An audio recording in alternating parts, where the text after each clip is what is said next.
When you choose this career of service, there's no other ripple effect that can show up later down the road that can be a generational changer than a teacher. Welcome to Innovating Education. I'm Dr. Riley Williams, and in each episode, we explore bold ideas and breakthrough strategies shaping the future of teaching and learning. Today's guest is Justin Pickens.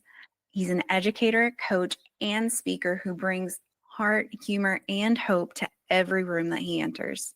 Justin didn't have an easy start, but what changed everything were the teachers and coaches who believed in him. So whether he's in the gym, on the field, or on the stage, Justin brings energy, empathy, and a whole lot of real talk to the world of teaching and leading. We're so excited to have him here with us today. Justin, welcome to the podcast. Riley, thanks for that amazing introduction. I'm excited to be here. For those listening or watching, man, we're in for a great show. Thanks for being here today. And whether you're starting your school year or you're just finishing up that sweet last few days of summer, let's make the most of it. Well, Justin, you're a Title I PE teacher, a coach, and now a speaker who's traveling the country. But your story starts long before that. So for listeners just meeting you, how would you introduce yourself and what moments have shaped the work that you do today? If I was going to introduce myself to someone that didn't know me, I would say I was a dark horse who never knew I was a dark horse. So I wasn't in the top 10% of students and I wasn't in the bottom 10%. I was right there in that kind of middle 80%. But when you look at me, I played sports growing up and I had a Letterman jacket. And you would think I was this all-American kid, but in reality, as a child, I grew up with quite a wide array of adverse childhood experiences. So much so that both my parents have dropped out in 10th grade. Both my parents have been incarcerated and in prison. My dad multiple times. My mom struggled with manic depressive bipolar disorder, and my dad struggled with just anger issues in general. And then me and my brother also spent some time in foster care as well. With all that being said, and why I say I was a dark horse before, without even knowing I was a dark horse, is because statistically I should be, dead, in prison, incarcerated, homeless, or addicted to some sort of substance. And if you look at my life now as a teacher, coach, speaker, father, husband, you wouldn't ever thought that I came from such circumstances. So with that being said, though, not one time in my entire life did somebody mention a statistic to me that I wasn't supposed to be where I am. Not one time did a teacher or a coach ever tell me or even have an inkling that like Justin is in this cycle of poverty. And as I talk about this and I talk about my childhood, I just want you to know it's really hard sometimes to say like, yeah, at some points I had a rough childhood and that was some of the decisions my parents made, but I always want to make sure I tell the listeners that my parents did many things right. They struggled with their own things, but the number one thing both my parents did was love me, even though they didn't always make great decisions. And especially, my parents taught me really good values, morals. They held high standards for me. And then the most important thing they did was they said, listen to your coaches and teachers. And then my dad always said, when I went to college, not if. And he spoke that into me ever since I was the age of 5. I just thought that that's what everybody did was went to college. So there was really no excuses for me growing up. Yes, as we get in this conversation, very much traumatic experiences. I talk about that when I speak, but at the same time, I want to make sure that I give credit to teachers and coaches who always uplifted, motivated me, and gave me hope. But at the same time, I want people to know that my parents were supportive of education at home, which was a huge advantage I had growing up. Now, you've said that your life changed because a few adults saw something in you. How do you help today's educators recognize the ripple effect that they can have, especially when they might feel tired or stretched a little too thin? So, whether I'm speaking on a stage or I'm just talking to some of my coworkers, if people want to see the ripple effect, they don't really need to look any further than me and just sharing my stories in particular of, hey, look at my family, look at where I've been, look at my positive outlook on life. And it all started because at some point, teachers continually did a few things well. They did small, consistent actions every single day by just showing up and providing safe and structured environments. And then teachers were extra intentional with me. And then some even were extra mile educators, is what I call them. And teaching, you get paid for a reason. If it was like this amazing dream job, which there's no job that most people would do for absolutely free. We've all got bills to pay. We've all got things to do. But when you choose this career of service, there's no other ripple effect that can show up later down the road that can be a generational changer than a teacher. And a lot of people are around this world wondering, what should I do with my life? And they're looking for status. And I made that decision. We'll hop into it. After 13 years of teaching, I left to go explore other career fields. And then I came back. But people are looking for status.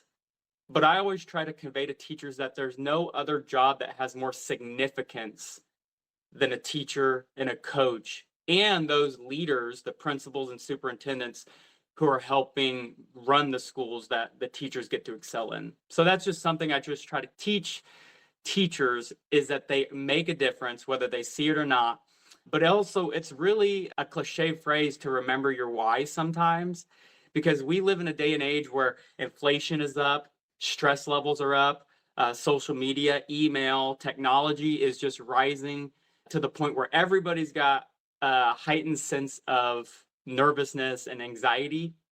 And your why isn't going to be enough if you don't have practical steps to take care of yourself and also just reflect on your job, or otherwise you're going to be eaten alive. And I've seen that happen to some really good-hearted educators and principals.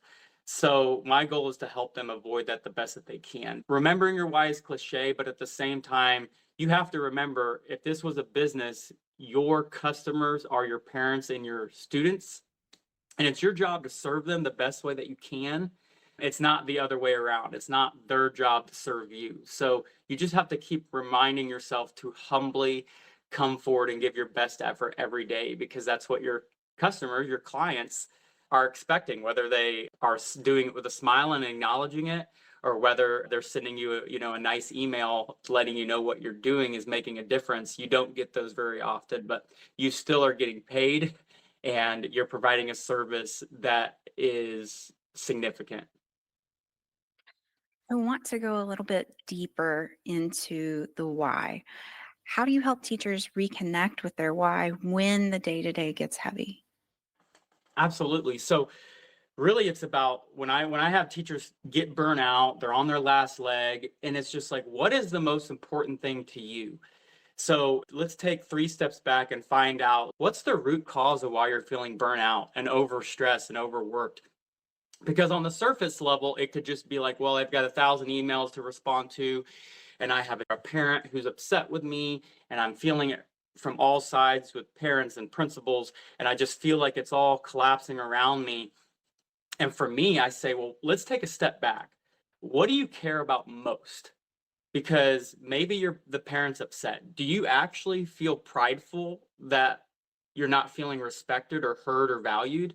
And then that is actually triggering you to go in a tailspin and think the deepest, darkest thoughts that you could think, either about a parent, a principal, or a student that you're just having a difficult time with, where it's a attack on your pride and your sense of intelligence. Do we have something to uncover there? So first of all, let's do that. Let's just backtrack and let's just look at it binary, black and white.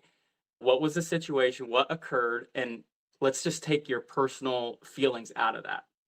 And then the other thing is, why don't we focus on what's most important? What do you care about more? Being right in the eyes of the principal, the parent, which are all important because that's who you serve, but your love for seeing kids smile, your love for seeing kids light up a room when they come to your classroom. If that is more important, then let's focus on the good and the positive things that you can control in your classroom. What brings you life? If you're stressed out because state testing's coming up, then hey, break the mold, do something fun, do a 5-minute silly stretch. And just remember that if you're not having fun, then you're doing it wrong. I'm not saying that there's not going to be hard days and days that are monotonous or boring, But like at the end of the week, if you didn't have fun at your job, then you as the educator are doing something wrong. Whether you want to blame people, and a lot of people, that's the tough love that they don't want to hear. Because I've had days, Riley, where I've been cynical, where I've put blame on other people. And everybody always says, if you start pointing the finger, you need to pull the thumb. So pull the thumb. What can I do to change my mentality? Because the one thing I've learned from having a tough childhood and just being in education is life sucks if you let it. If you let it and you dwell on that, life can completely suck. But you have to be able to find the hope and the desire, and that's only up to you. Sometimes that's what teachers need to hear, but they don't want to hear it, which is just don't point the finger, pull the thumb, and then just what do you care about most? Is it having fun in your classroom and reaching the needs of your kids, or is it your own selfish pride to a certain extent of feeling that you want to feel intelligent and proud and smart and all of these things that go into that? So if that answers your question, we could go into a lot of those different topics, but that's it in a nutshell. Well, you often talk about pre-deciding who you want to be. How does that practice help educators lead with intention rather than reaction? Oh, so I always tell this story when it talks about pre-deciding how your day is going to go. When I wake up, I pre-decide that I'm going to be a joyful, cheerful teacher that day. Because if you wait for it to happen in the moment when a student is bothering you, not following instructions, not listening, and the day kind of just is in a tailspin, if you have not pre-decided that I'm going to be quick to listen, slow to speak, slow to anger, it can quickly get away from you. And then pre-deciding is one of the most important aspects of just being genuinely a happy person. I always tell this story that when I was in college, I was lucky enough that my professor in college took us to go observe a classroom of the National Teacher of the Year, not State Teacher of the Year, the National Teacher of the Year, Riley. And I remember we took a field trip. We watched this teacher teach. It was amazing. This teacher just literally would ignite a fire and a passion in you. 5 years later, I end up actually being colleagues with this teacher, right? And I get to see this colleague in action, and it inspires you and it motivates you. And then I always tell people, well, even this teacher who's National Teacher of the Year, in the last 3 years, this teacher has now since been incarcerated because they, and I say this humbly as like not somebody who's pointing the finger at other people, but it's just like this person did not pre-decide that I'm going to make smart decisions. And even as this highly acclaimed teacher, they had some misconduct with a student. And all of a sudden, all these awards and all these things that you've done and your reputation just went out the wayside because you didn't pre-decide what was most important to you at the time. And it just goes to show that the mighty can fall. And even as a teacher who thinks they're positive and is upbeat, but if you're not pre-deciding that I am a positive, upbeat teacher, when people ask me, hey, Justin, how's your day going? 7 years ago, I might have been at the copier and I might have been like, oh, and immediately we all do it. Like, that's just when you vent. And I started thinking, venting doesn't do anything except make me feel good for like 2 minutes. And then I just continue to dwell on the problem. So now every day I pre-decide no matter what's going on. If somebody asks me like, hey, Justin, how's your day going? I go swell or terrific. I don't know why I use the word swell. I was born in Alabama, raised in Southern Missouri, but I'm just like, I'm doing swell. How about yourself? Even if I'm not having the best day. And I pre-decided to do that because I want to be a life giver to my school rather than somebody who's going to take every attempt to pull people down with me and get them in my dark hole, that I'm going to continue to be like, I'm terrific. This is the best job ever. And then you just walk away, right? That is one thing that helps me pre-decide, and it helps me be a better husband, a better father, you name it. Like I pre-decide that I'm going to be a giver rather than a taker. So if I need to drop whatever I'm doing to go help out a friend today that's broken down the side of the road, then I've pre-decided that that's what's most important to me. On the flip side, can you share an example of a school or leader who's creating culture on purpose, not just by default? That's a really good one.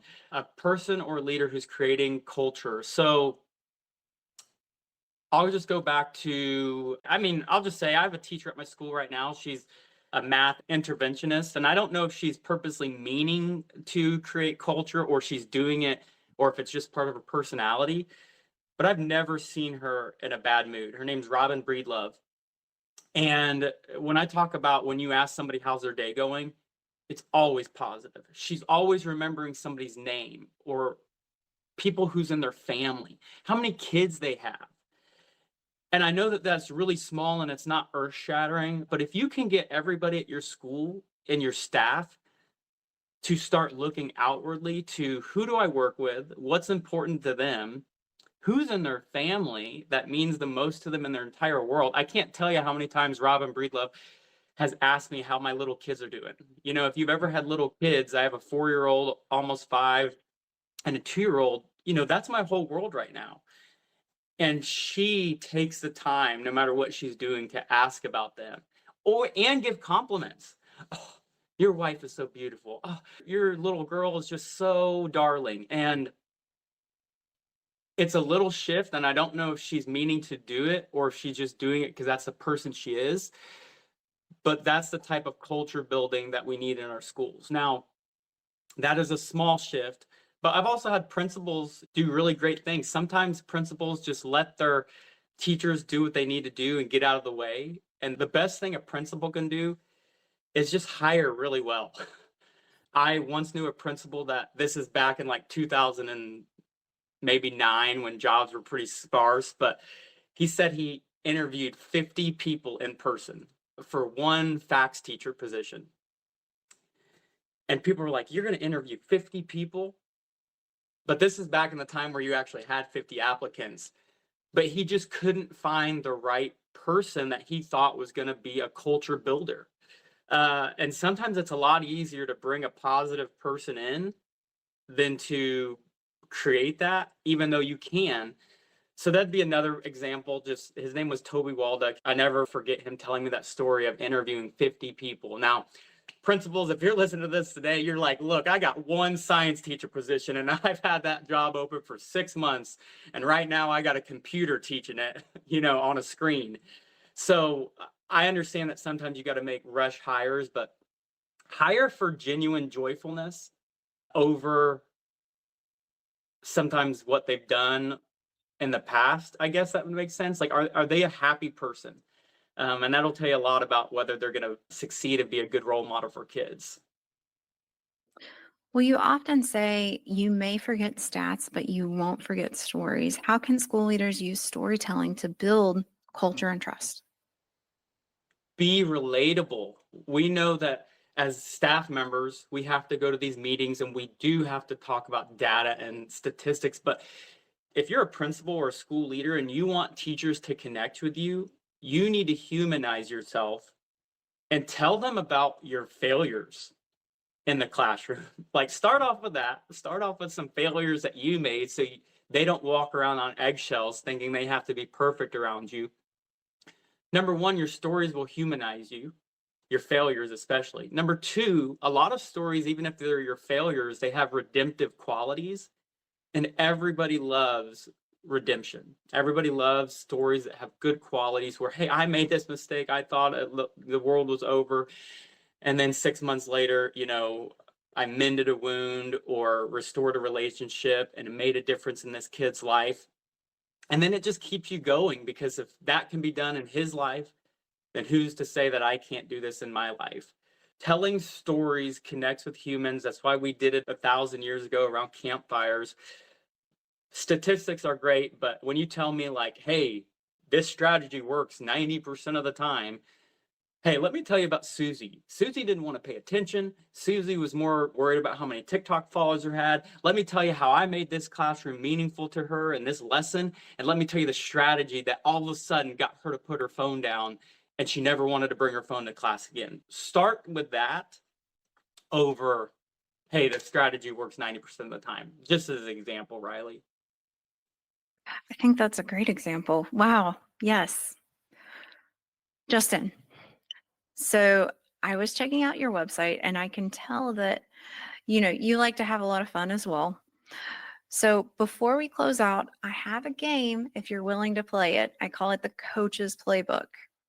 Yeah, Absolutely. never say no. I like it. So here's how it's going to work. I'm going to throw out a few quick prompts and you give us the first reaction that comes to mind. Sound good? One word or a sentence. Just the reaction. Some of the questions are a little bit bigger, but it's what do you think of first? Okay. So, what's one phrase that you'd love to see posted in every school hallway? Be somebody that makes everybody feel like a somebody. One book every school leader should read. The Coffee Bean. It's 10 minutes by Damon West and John Gordon. Every school leader, student should read it. It's 10 minutes. If coaching taught you one life lesson, it's Breathe before you blow up. your favorite analogy or sports metaphor you use to talk about leadership. I don't know if this is an analogy, but if it was easy, everyone would do it. Here's another one. If you wanted to be liked by everyone, go sell ice cream. I love that one. So, best advice a mentor ever gave you. Never sit. As far as when I was a classroom teacher, so I've also been a social studies teacher, never sit was the best advice that I had. And I know people can disagree and say the count, but it transformed my teaching, made me know my students better, and then transformed my classroom management. Now, it doesn't mean you can't lean or sit on a desk, but just don't sit and put your phone away and don't check it. Two simple things that transformed my day. One question school leaders should ask every student. Do you feel seen, heard, and valued at this school? And who makes you feel seen, heard, and valued? And what do they do to make you feel seen, heard, and valued? Your most memorable moment from your first year of teaching. There's a lot of them. There's a lot of them. But there was a student last day of school, and I was 21, 22-year-olds teaching senior government. But last day of school, I'm getting ready to pack up and leave, and I knew I wasn't coming back to that school. I was moving back to my hometown to be with my now wife. And I had a student come up, and he comes and says, "Mr. Pickens, can I talk to you?" And I go, "Yes, absolutely." And the student reveals to me that he was an alcoholic and he had been selling drugs and that he was going down the path that his family had gone down in this rural community. And I go, "What do you mean you're an alcoholic and you've been selling drugs? Like, tell me more." And he says, "For starters, I've showed up to your class every day drunk." And I'm like, "What?" And now this is my first year teaching. I thought I was like, I wasn't the best teacher, but I didn't think I was so bad that I could have somebody be intoxicated in my class every day. But he's like, "Yeah, every day my water bottle had vodka in it." And it just kind of hit me like, it's not the top 10%, it's not the bottom 10%. Sometimes it's those quiet kids that are good at not getting caught that you really have to worry about. But I realized that in that first year teacher, even though I felt like I was swimming, I did something right that he opened up to me. And long story short, we opened up. I eventually moved on, but I got him help. And I talked to him. I had coffee with him about a year ago, and he just got a great job promotion. He has 3 kids. We're in the same stage of life. I'm 37, he's 34 now. But he has 3 kids, he has a wife, and he's doing things the right way. And I just remember him telling me, like, "Thank you for being that person I could go to." So even though I felt like I was just treading water at times my first year teaching, I made a ripple effect in his life, and the rest is history. So that's my first year. I have a lot of funny ones from my first year teaching, like the time where I couldn't get any of my kids to want to learn world history. So I started teaching about where the F word came from and the middle finger came from. I started teaching about that. And all of a sudden, the principal came in for an unexpected observation. And I'm in the middle, the kids for the first time on the edge of their seat, like listening to me give this speech about where the middle finger came from and all this stuff. And then the principal was just like, hey, really intriguing lesson. Can we talk about it tomorrow morning? And I was just like, oh, no. And then I found that first heartbeat of like, why does the principal want to see me? I'm going to lose my job. You just go in a tailspin. And he just came in and he was like, hey, man, you're doing a phenomenal job. You're keeping those kids interested. Just make sure your sources are up to date. And I'm just like, all right, thank you. So those would be the two stories I'd tell. That's hilarious. Hilarious and then also very heartwarming. Thank you for sharing those with us. So, I have one final question for you. What's the one key takeaway that you hope educators walk away with from today's conversation? That you can pre-decide that you're either going to be the person that drives a great culture at your school, even if you feel like there's squeaky wheels and cynical teachers, you can change hearts, whether it's with your students. And sometimes the people who seem the most hardened and cynical are the ones who are actually learning and picking up from you. And the one thing I would say is when you're done teaching at the end of your 20, 30, 40-year career, do you want to be remembered as the teacher who was the most joyful? Or do you want to be remembered as the teacher who was always in a rush and hurried and felt bothered because they had to make sure they were checking the boxes? So just keep that in mind. What do you want to be remembered as if a former student came up and had one sentence to say about you? What truly matters as you go into your school year with your lessons. It's important to hold them to high standards. It's important to teach the content and the curriculum, but it's also important to tell them and show them that you can be a joyful human and you can win at life. Yeah, contemplate that. For our listeners who want to learn more about your work, whether it's booking you for a keynote, diving into your writing, or connecting on school AI, where's the best place for them to reach you? Yeah, right now, the best place to reach me is my email address. It's justin@justinpickens.com. My website is justinpickens.com. And then LinkedIn is probably my most active social media site, even though at some point I might get on Instagram and dabble with that. But LinkedIn is where you can find me the most. I will link that for our listeners. Thank you so much for coming on the show today, Justin. Well, thank you for inviting me. It always energizes me. I've been that teacher that's been cynical and burnout and had those thoughts of like, is this it? Is this what I'm going to do the next 20 years? And now I don't have those thoughts. I have those thoughts that like, this is it. It's a complete, this is it. This is what I get to do the next 20 years.